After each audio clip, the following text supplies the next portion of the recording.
sa isyu ng vote buying sa panahon ng eleksyon. Ngayong panahon ng eleksyon ay nabubuhay na naman ang usapin ukol sa vote buying.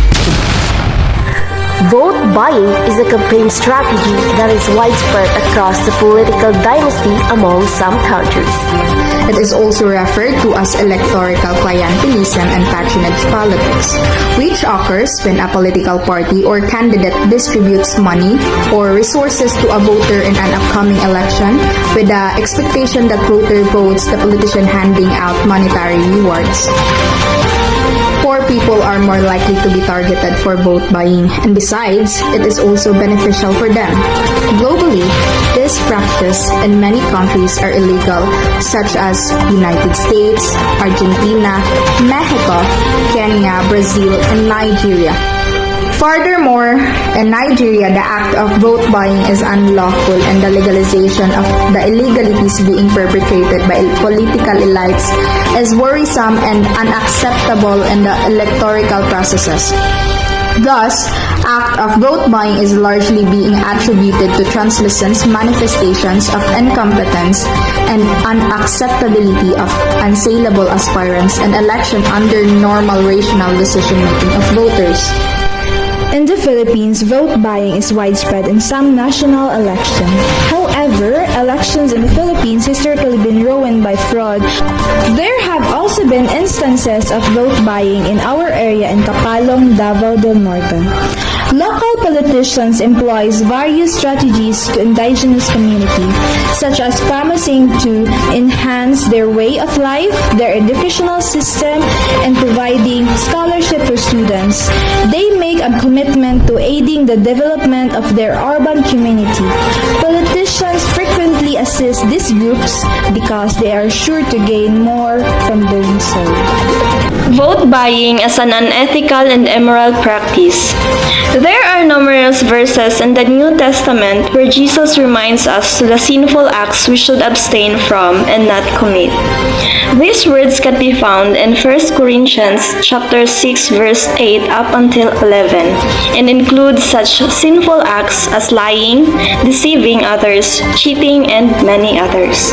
It is also a first election offenses listed in the Omnibus Election Code, Section 261 of the law outlines what counts as vote buying and selling as a crime and lists 3 distinct and separate methods of commission. Vote buying and selling is perceived by many people in contemporary democracies as immoral and unethical.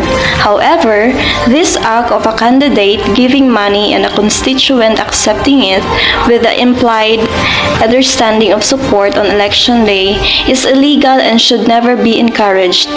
By interfering with the right of citizens to freely choose who will represent them and their interests, this practice obstructs the democratic process. As a result, the candidate with the deepest pockets may win the election rather than the one who would never serve their constituents' interests best. Many philosophers agree that buying, trading, or selling votes is wrong. According to the aforementioned statements, vote buying is undoubtedly considered unethical and immoral from a religious, cultural, and legal standpoints. It will go against some religious groups' belief and other people's customs, as well as acting against the law. But encouraging people to take bribes during election is wrong. They will become complicit in a moral wrong. They will promote undesirable values. Dignity should be promoted rather than dishonesty. Vote buying is an ethical and moral practice. Vote buying does not necessarily result in bad things. Additionally, it has a favorable effect on both citizens and politicians. However, by paying those who can sway voters' decisions with money, politicians have a good chance of winning due to the effect of money on people nowadays. They give their vote to those politicians that offer them larger money without considering the consequences or the result that might happen of their decision. Apart from that, vote buying might profit to citizens by the money they receive from the politicians, most especially in poverty, which they can utilize the money to buy groceries and some other necessities. Even if we say politicians shows genuine kindness while handing out the bribe in exchange for the vote for them, there is always selfish intentions with them.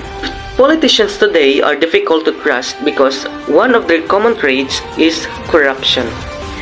Kantian ethicists always hold that being good person only matters when you are doing good deeds.